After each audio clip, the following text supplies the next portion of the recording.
it seemed from what I heard. Oh, perfect. Okay. Good afternoon, everybody. So glad to see all of you and really want to welcome you to this session, session B3, out of compliance, cross-district collaboration for relational school cultures. This is a learning showcase session at the wonderful Taos Institute Conference, Educating as Relating. So we're glad to have you here.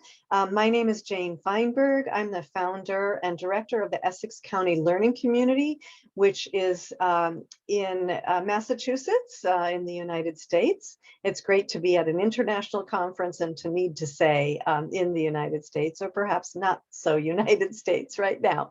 In any case, I will be co-leading this with my dear colleague, Emily Wilson, who is the Senior Project Manager of the Essex County Learning Community. We'll be telling you about that soon. Welcome, and we hope you enjoy this session. Today's agenda. We're keeping it somewhat simple because we don't have so much time, but we're gonna do some introductions. We're gonna do a connections activity. Connections is something that we do at the beginning of all of our gatherings with educators, and we work with educational leaders from the superintendent's office all the way into the classroom. So connections is something we do to just get started. Then we'll do an overview of the Essex County Learning Community, which we refer to lovingly as the ECLC. And then we'll have a conversation and your questions. So, and we will have resources for you as well to take away with you. So that's today's agenda. One of the things that we do at the beginning of our sessions, the beginning of a cohort, we have cohorts in the Essex County Learning Community, and we do community agreements. So the cohort itself, when it begins, together establish our agreements for working together, which of course is highly relational. We don't bring them agreements, they construct them themselves, and we are highly constructivist and constructionist, and I just want to say that we're both of those things. So just take a look, because we thought perhaps we'd bring those to you today, since we don't have time to create as a group ourselves our agreements. Take a look, just read through it, and perhaps think about one of these agreements that you might want to especially honor today.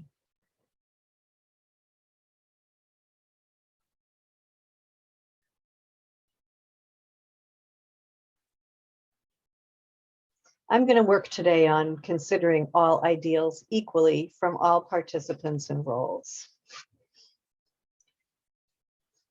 So I did introduce us previously, but just so you can see us again, I'm Jane, and my colleague Emily. She's wearing glasses today, and that's who we are. We also have other teammates, but we do have a lean core team, and actually that's fairly important to us, because we believe when things get too big, they begin to get impersonal, and we very much value on our team our relationships with one another. In fact, sometimes we've had to make tough decisions because our partners have maybe been on a different page, and so we really want to hold our relationships sacred, and we want to keep it small ish to do that. Emily, your turn. Thank you, Jane. Thank you so much. This is really exciting to be here, and we are thrilled to present and talk with all of you today. So as Jane mentioned, we typically do an activity called Connections when we're doing welcome and introductions at the beginning of any type of learning session that we do. This is part of our custom, and we usually pose a thoughtful question to our colleagues, to the audience, who's ever happened to be in the meeting or the session, and we ask folks to share after we give a few minutes of think time what their thoughts are in response. So as you can see, this is a big type of reflection activity, and it's something we think is a critical ingredient for relationship building and relational culture. So For this particular connection, we thought it would be very fun to ask and to get you to think about being out of compliance, as that is our session title for today. And that is something that we sort of pride ourselves on with ECLC, which you'll learn more about from Jane in just a few moments. So we'd like to ask you to take a few moments of think time. And when you're ready, to picture a time when you were out of compliance, when you knew that you were doing something that was maybe outside the rules or outside of norms and expectations, but it was actually the right thing to do. So you did it anyway. And Jane and I have some examples that we're going to share with you while you take a few moments of think time to just consider this question and think of a time. It could be, something big, something small. It could be something that happened yesterday that maybe you'll just give more pause and thought to now because it's being framed in this way of being out of compliance. We talk about drawing outside the lines, walking outside the lines, and sort of doing things that we know are the right things to do based on, our own intrinsic values. And that's something, again, that we really prize at ECLC in our work with educators. So I can go first, as is our custom when we do connections. We always lead these discussions with and never ask people to do something that we wouldn't do ourselves. And so we got some examples ready for you today. And mine is bringing me all the way back over 20 years ago when I was a teenager growing up on the shore, the coastal area of New Jersey, which is the state where I grew up in the U.S. And I had a job during the summer months working at the Jersey Shore, which could be very fun. And I also found it to be a little bit difficult because, unfortunately, the place where I grew up could be seen as very segregated. It could be seen as non-welcoming to many people across identities and across communities of origin. And for myself, even at the time as a young woman, thinking about myself, my white identity, someone who identified as white in the U.S., as a native English speaker and being U.S. born, I was uncomfortable with the fact that working at the Jersey Shore often meant that there were folks who felt excluded because a lot of the conditions that were set up. And there's a long history of this. You can read more about it. I'm happy to share more information if people are interested. But my particular role was as a beach badge checker at one of the local beaches. And what that meant was that I would, be responsible to make sure that people had some kind of identification badge that they had purchased for the day or for the season that would allow them to come onto the beach. And I was also very much a big proponent of public land and wanted everyone to be able to take part in nature and sort of natural splendor and enjoyment and the outdoors. And so I sort of grew uncomfortable with this as a young person, when I would have to turn people away who couldn't access the beach for the day. And one of the structural ways that this was very exclusive was that if you grew up locally or you grew up in the town, you knew that you could purchase a beach badge. You knew where to go, which was an office about a mile away. But if you weren't from around there and you were, coming to the location to enjoy the outdoors for the day, you would have to get back in your car if you had one, or if you had taken public transportation, there wasn't really a way to go get access, and you would have to get back into a vehicle and go about a mile away to purchase a beach badge. And it also was, cost prohibitive for some individuals and families. So what I started doing, to be completely honest with you, when I felt this level of discomfort, was when people would, come up to the gate to access the beach and would look, disappointed. Maybe they'd have a bunch of kids in tow with them. They had driven a long distance to get there.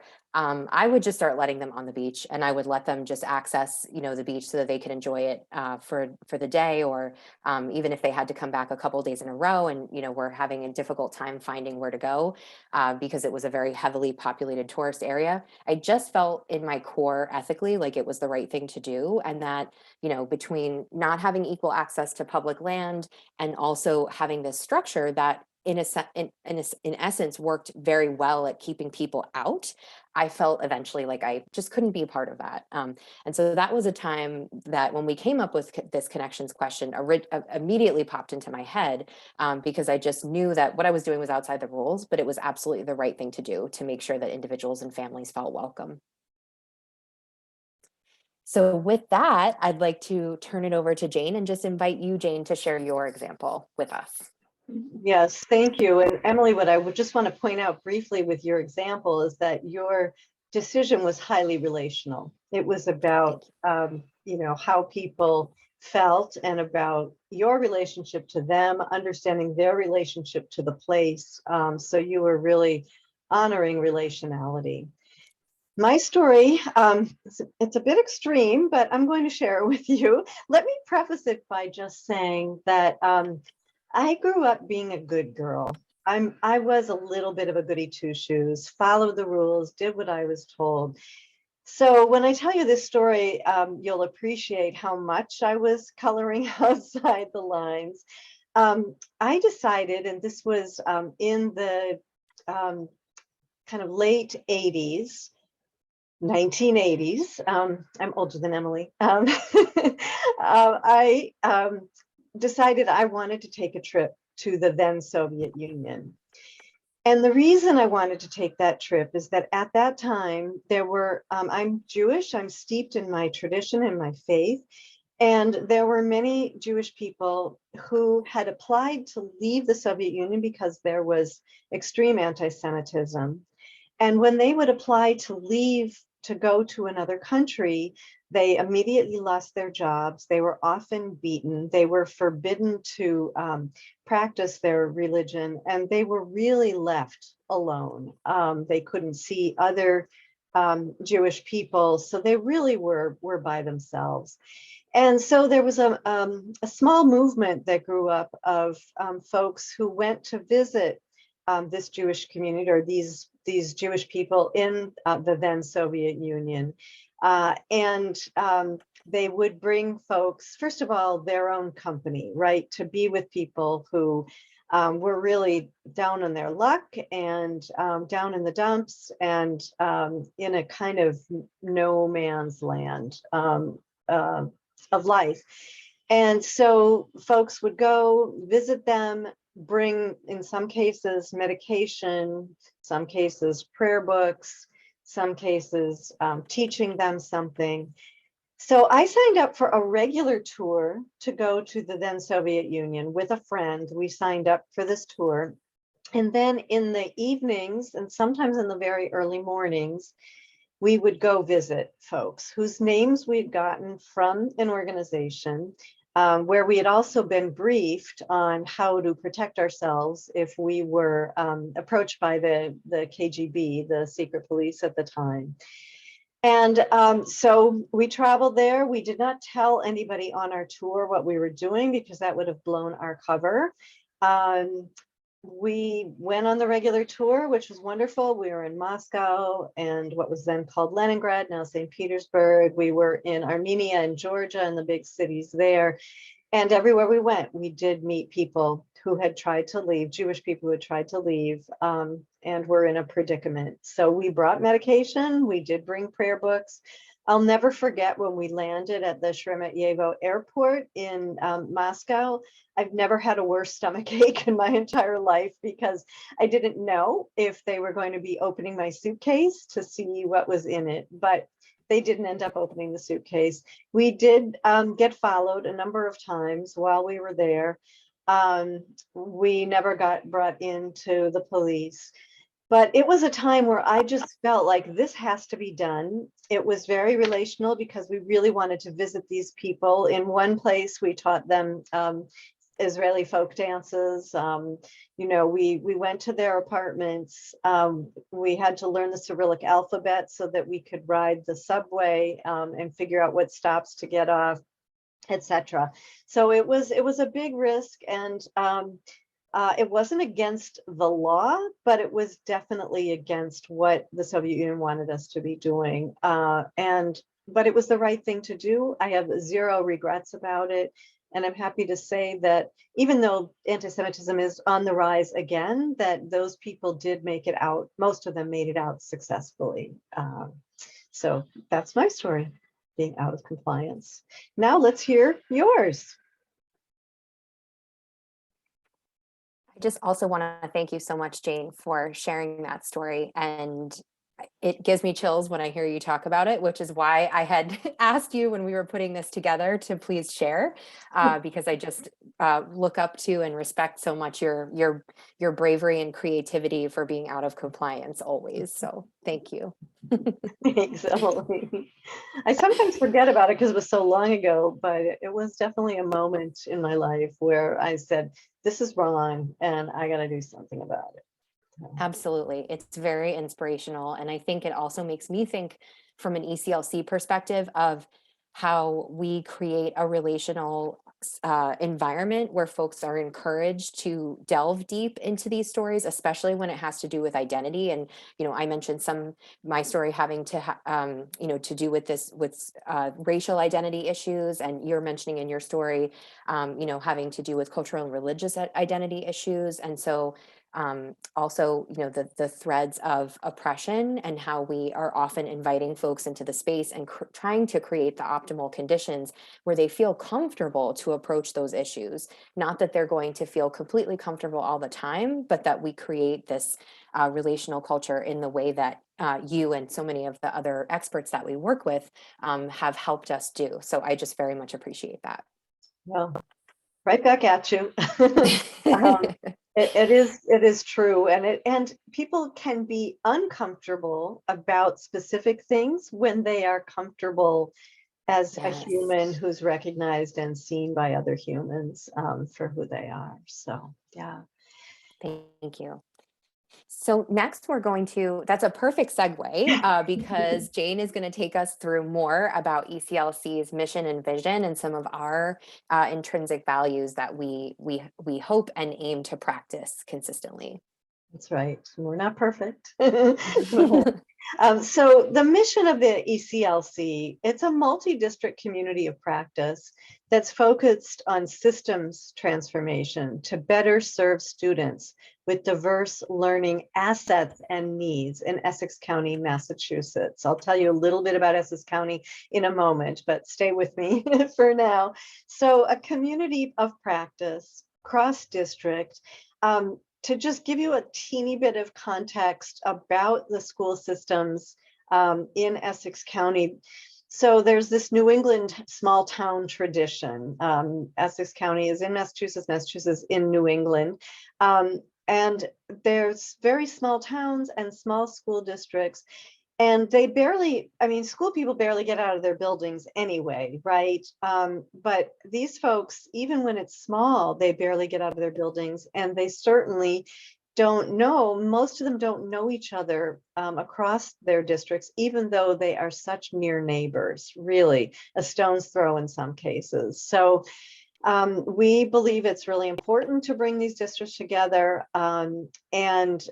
We have, again, as I mentioned at the beginning, everybody from superintendents to classroom teachers in the ECLC, because this is a systems transformation effort, and you have to have the system in the room if you're going to do systems transformation.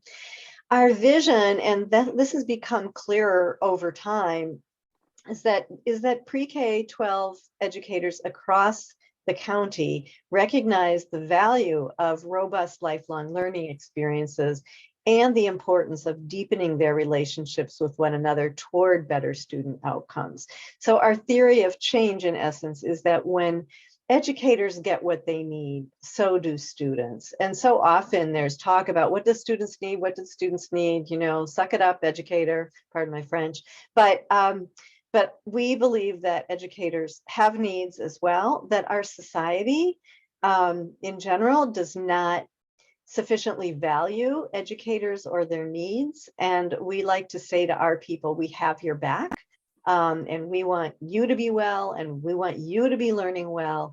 We also know that in this country, professional development for educators is often very lackluster, and our promise is the gold standard. So we have a very impressive faculty of folks who, when we're beyond our areas of specialization, we bring in, and that's the promise. You're not going to get lackluster professional development here. You're going to get something very, very solid. And so that's our mission and our vision and our theory of change. So here's a little bit about Essex County. It's kind of like this diagonal that's at the northeast corner of the state of Massachusetts. It has about 800,000 people, so less than a million. There are 26 school districts in this area that's 828 square miles. Parts of this are on the Atlantic Ocean. There's some very beautiful communities.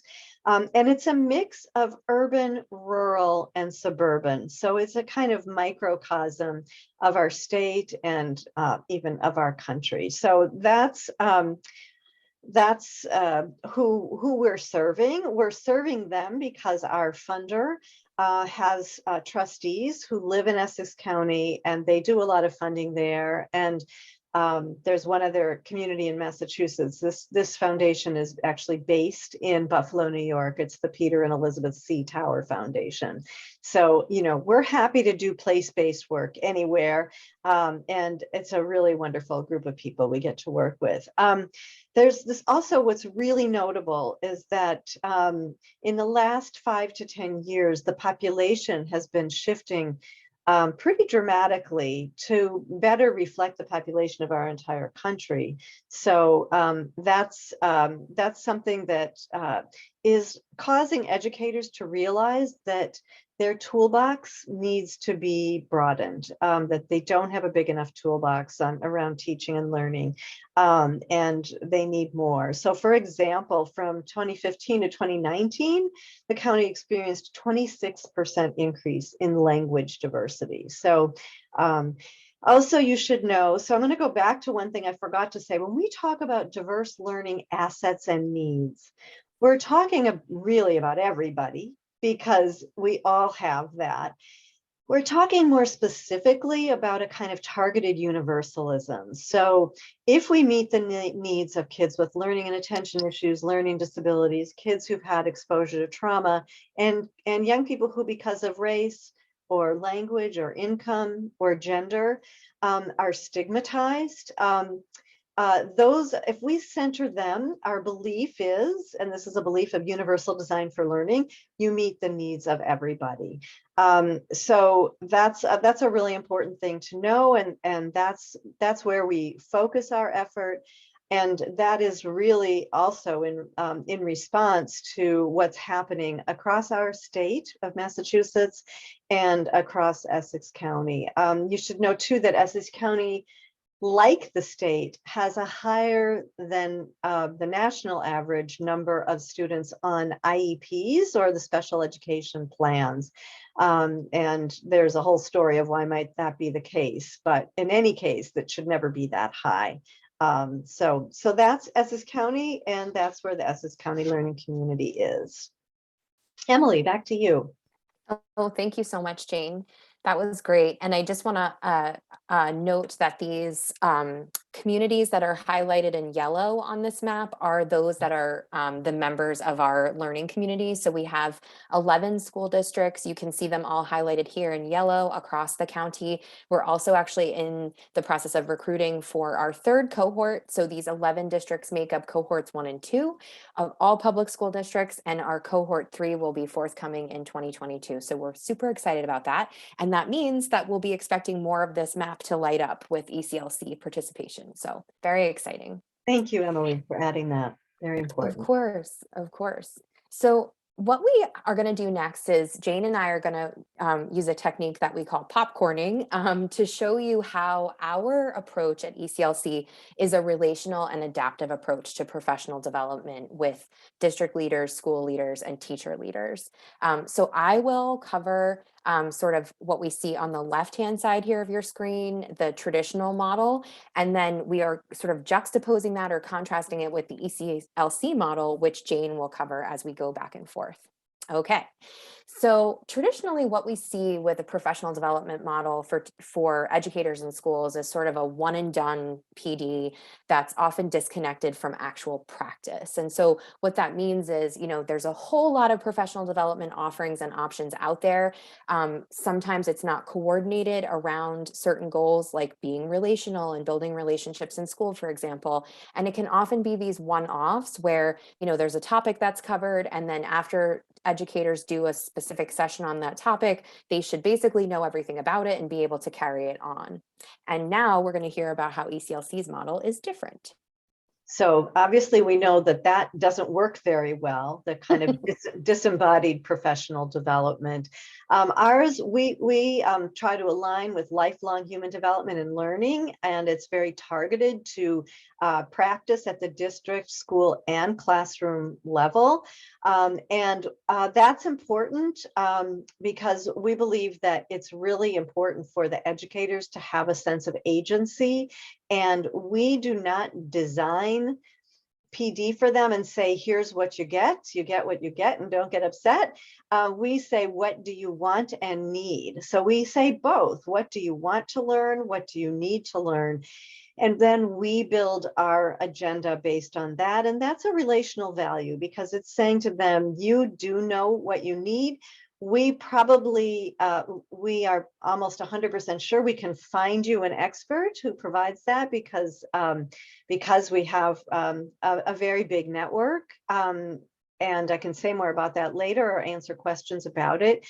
But it's really important to us that it aligns with their goals for personal and professional development, and that the work sticks. The work sticks, so that we have coaching as well, people who go into the districts and work with them on making sure that what they are learning is actionable at the district, school, and classroom level.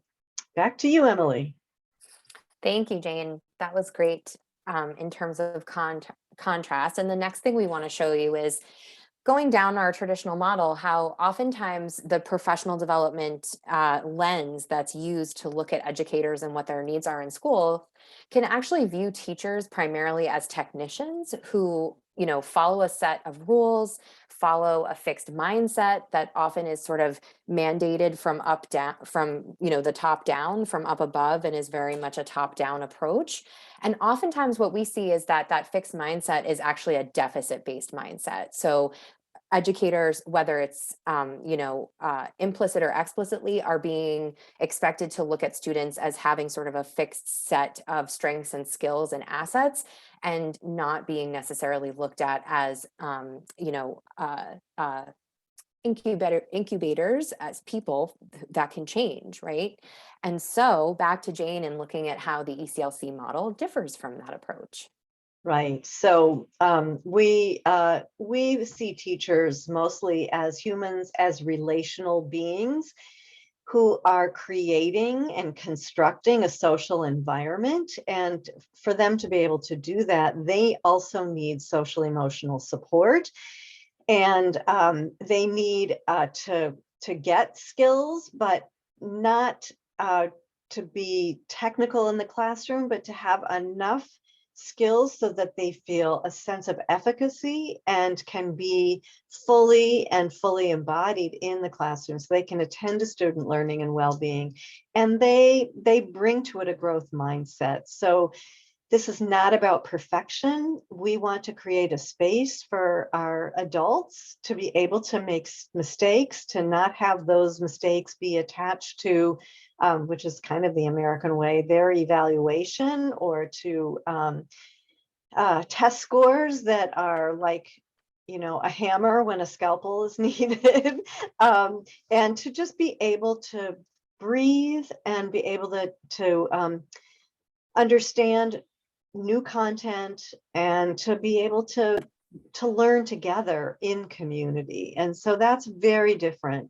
because the community is the holding environment or the container for them to be able to keep coming back, knowing that they are accepted already, they are fully welcome, and that they're here learn about each other. I just want to tell one quick little story. Is when we first started talking about us having a relational approach, it took us a while to be able to say that out loud, because school folks in the US and maybe in Massachusetts especially, with all of our educational institutions and everything, that people don't talk about relationships that much. And it's kind of seen as soft, where it's kind of feminized and then dismissed.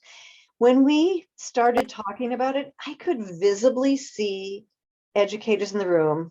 Most of them are female, and that's the workforce, the educator workforce in the United States and in Massachusetts.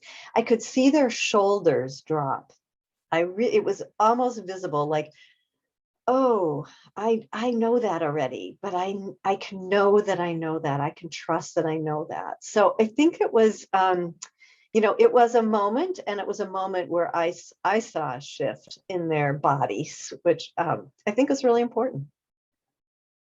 Yes, absolutely. Thank you, Jane. And that is actually a great stepping stone to our next comparison that we have here for you, which is that in the traditional model of PD and in schools, you know, there's again this prevailing lens that is agnostic at best, doesn't know or doesn't necessarily put forth any guiding principles about the value of adult growth and development. So how adults relate to each other, how they work together specifically on educating young people, where they are in terms of their own growth and development, and where they want to go in terms of that growth and development. So all of this we see sort of, not just that it doesn't appear on the radar, but there's actually an element of invisibility around it. And so we're going to hear from you, Jane, how that's different with ECLC. Right. I mean, our explicit focus is on the importance of adult culture and human development. I don't know that we started that way with such explicit recognition, because we were very much focused on the diverse learning assets and needs of students. But right as we got into it, it just seemed like we knew we wanted. So what we did know is we wanted to create a space for educators that was comfortable, a nice place, right? Where lots of, business people, kind of assume they're going to get to go to a nice place and eat good food for meals and have nice snacks. That was really important. And it was important because in order to build that adult culture, you need to be appreciating the people in front of you. For us as our core team. And so we need to focus there, because we're modeling, right, how they then build adult cultures in their districts and schools. And then when that gets modeled, of course, there's an importance to culture in the classroom, and building that kind of culture. So we need to begin way upstream, in other words, in order for conditions to be relational and effective in the classroom. Yes, absolutely. And I love that you mentioned that that's part of our evolution, Jane, because as you stressed earlier, this is really a co-creating space and a constructive space that we make in ECLC. And so, we're continuously on this journey of growth and development as well. Typically, when we think about PD and the traditional model of professional development in the US in schools, again, it's this lens that sees teachers often as cogs in a system, in a bureaucratic system that is often very hyper-focused on performance. And, thinking about culture, that's very much in line with what you have called out a couple of times, Jane, as sort of, American US culture around performance, measurement, and optimization. And now we're going to hear how ECLC differs from that. Right. We run against the grain of American hyper-individualism, and, really eschew that approach because it's not effective. So let's just start there. It doesn't feel good either, but it's not effective. So we encourage connection and collaboration among the professionals.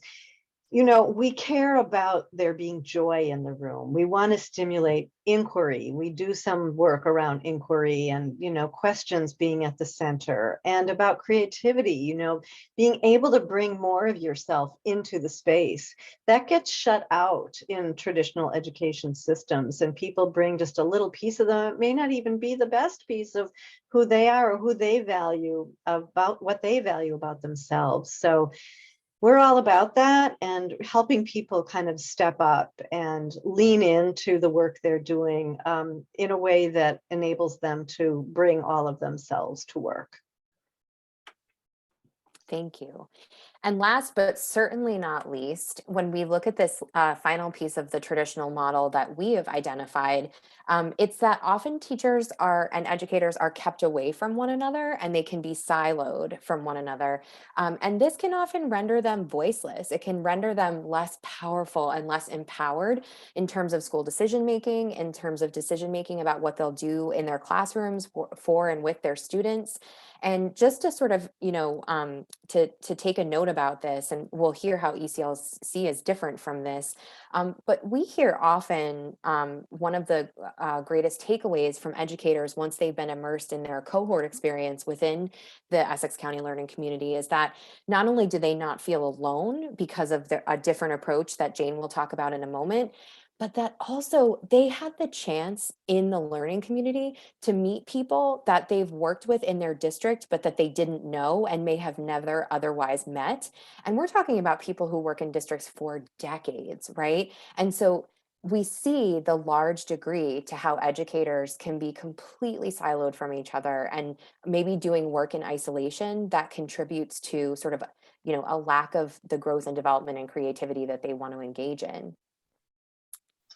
Yeah, absolutely, Emily. And I think that was a surprise to us. I mean, we knew there wasn't cross district, relating, but to learn that there wasn't even intra district, relationship building it wasn't a shock or surprising, but it was unfortunate. And what we want is for people to have each other on speed dial,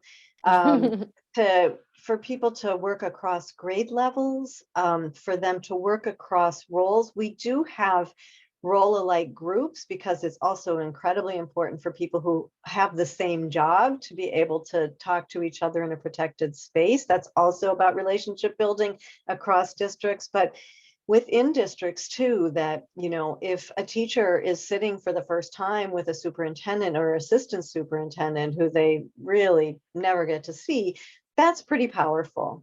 So people are kind of working through scenarios or problems or identifying challenges together and really learning something because they're talking to people they're not typically in conversation with.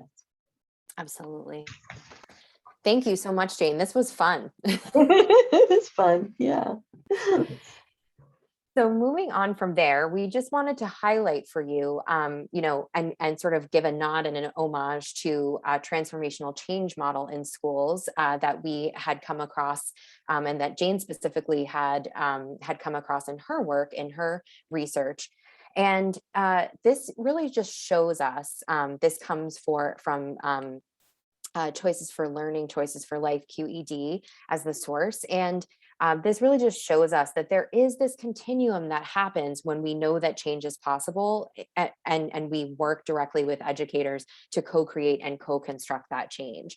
So again, what the activity that you just saw us do with our popcorning back and forth about the traditional PD model for educators in the US and how the ECLC's approach differs in our place-based model, can in some ways map onto this scholarly model that we see in front of us. There's sort of a traditional way of doing things, and across all of these domains, from success and student progress all the way down to civic mission and democratization. And then from the traditional can be a transitional, right? There can be movement, there can be change, there can be change management in terms of updating our thinking, adjusting our mindsets, and being ready and poised to better serve students.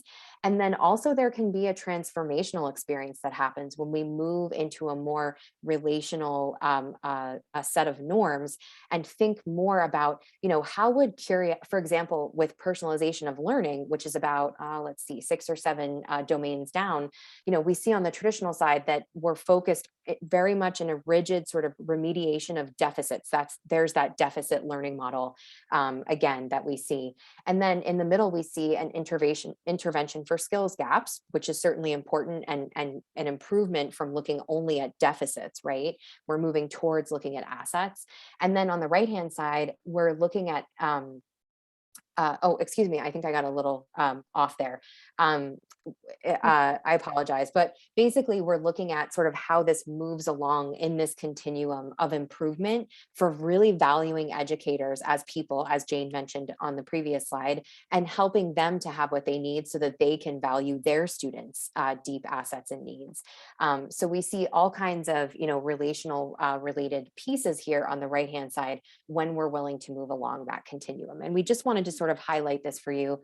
It's a scholarly based model. It doesn't completely map on or is relevant to everything that we do, but we found it very helpful in terms of thinking about how we're different. Right. And I would add to that, Emily, just that that when we talk about change, that so much of change leadership and change management has to do with relationships and communication among people. So if you think about, businesses as a hierarchical model, many of those traditional businesses are now shifting, right? And so it's really more about how are we all connected to each other and how do we create enough of those kind of human synapses, right? So that, Yes. pardon me, so that we can move to new ways of doing business. And schools are trying to do that in this country, moving out of that, as we all know, out of that industrial model and into something different. And of course, there's going to be some transitional moments and a lot of growth. But where we land is highly relational, it turns out. Yes. Thank you so much, Jane. So, and yeah. Oh, I was going to turn it over next to you Yeah. to talk about some of the other scholarly work on relational learning communities that you wanted to share. Yeah. So, we're not, of course, the only ones doing this. There's a whole conference about relationships and the connection between relationships and learning. Somebody who I've gotten a lot from reading, a lot out of reading is Miriam Rader Roth. She has this book. Hope you can see it. It's called Professional Development in Relational Learning Communities. This is about teachers, but it really can relate to any educators. And so this is a book that I read as part of my doctoral research, as a matter of fact, on relationships in teaching and learning the relational dimensions. And so she and her colleagues have described teacher learning groups in which explicit attention is paid to the construction and nurturing of relationships between and among participants, facilitators, texts/content, and context. So it's really pretty all-encompassing. Miriam Rader Roth draws a lot of her work from, draws on relational cultural theory, which emphasizes that growth happens in the context of relationship. So another quote is that within the context of trustworthy relationships, teachers or educators can reconnect with all that they know about teaching, learning, and their own identities.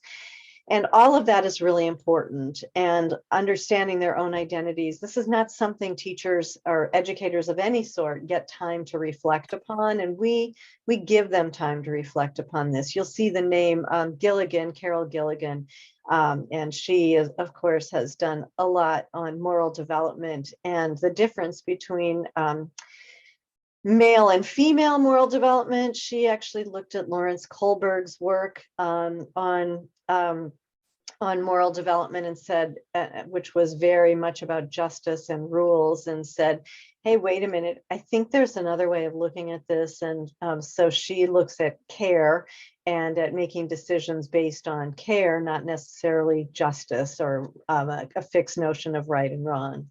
And actually, Gilligan was Rader Roth's mentor and I think dissertation chair at Harvard. So that it's a body of work that we pull from. I always believe it's really important to have a foundation. I know Emily believes this too, a foundation in theory. And so this is a theory we're drawing from.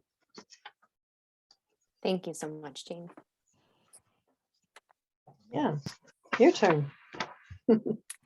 So one thing we wanted to also just hold up for you is what is happening now living with COVID for nearly the past 2 years. And so researchers, experts are thinking that, that we're paying attention to and listening to are thinking about what will this look like in schools post-COVID. And so we know that researchers Jabbar and Jealous and Holm at University of Texas, Austin here in the US studied 4 large schools last year when the pandemic was at its height, and found that without strong relationships, it's difficult for teachers to work collectively, which we know is essential. It's difficult to improve student learning or to implement new reforms and initiatives. And so for those of you who are, immersed in schools, who are working adjacently with schools, whatever your role might be or interest might be in schools, you probably know that this right here is just fundamental and core to what happens in schools. Our, district leaders and the educator colleagues that work with them in the learning community are constantly thinking and planning about what improvements and initiatives they're going to bring in to really lift up and enhance their school's abilities to serve students. And so we see how without relationships and without strong relational culture, that focus and goal among schools of improvement and betterment for the advantage of students is hindered. They also concluded with this study that to effectively recover from the pandemic and move forward after the pandemic, schools are going to need to invest in social capital and strengthening of relationships between staff members within schools. So again, this is something that ECLC puts a huge focus on. It's something that has sort of been our bread and butter since the beginning and has continued to evolve in many of the ways that you've heard Jane and I talk about as we co-create and co-construct based on what educator needs are. And we fully believe that we know an effective recovery will only happen if schools are willing to, to invest and to work within the relationship space, because schools are so dependent upon those relationships to do their work. So we're getting the 5-minute warning, and we did just want to highlight for you our framework of learning. Jane, do you want to do that briefly? Yeah, I'd be happy to do that. So what actually happens in these learning, in the Essex County Learning Community, we have a framework for learning. And we call it a framework because we do not have any kind of script. What we have is sort of an organizing framework for doing our work. And we tap into these various aspects at any given moment in time. So we have the management or our core team, we have a planning team, we have, and that's really for the large design aspects of the work. We have project management team, and we also have a coaching team. So a series of coaches who go into the schools to work with folks. Then we have cross-district groups. We talked about this, that there's role-alike groups. So we have a group for teachers. We have district leadership. We have a steering committee consisting of folks who are volunteers. We always want to have a group that's closest to the ground to kind of ratify documents and to say to us, yeah, that sounds right. We have a superintendent's roundtable where superintendents gather in a protected space. We have a principals summit that's a way for principals to come together. So these are all the different groups that we have who can come together, and some of that programming is what we plan for them. Some of it is initiated by them. That's becoming kind of a newer feature of our work. Then we have targeted professional development. We work on equity, especially racial equity right now. We work on the framework multi-tiered system of supports. We work with universal design for learning, cultural competencies, social emotional learning. And then we do some work with communications and change leadership. So all of these things may or may, they're not going on necessarily at the same time, but these are the basic buckets that people come through. Now, a year from now, or even 6 months from now, this could look quite different. We are constantly evolving, and that's what has to happen in a human network. Is you always have to bring fresh energy and you have to evolve. It's like grow or die. And then finally, we have district-wide programs. So we have monthly community convenings. Anybody can come. We visit each other's schools, and we also go to outside districts where something great is going on that we all want to see.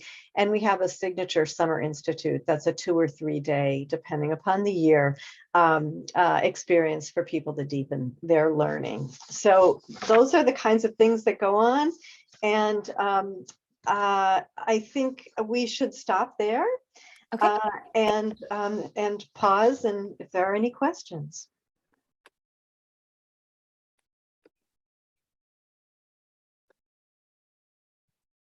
All right, so we can probably stop the recording. I think that we are very excited to talk to anybody about the Essex County Learning Community and about how we might help you think about starting one up. And there's so many ways to do it. And we're just really happy to be here with you. Thank you so much for coming. And Emily, thanks for presenting with me. It's always fun to work together like this. And we hope to hear from you. Thank you so much, Jane, and thank you everyone for coming.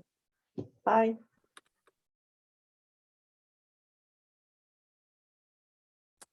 It's not letting me stop recording on my Oh, own, so I I'm gonna can do that.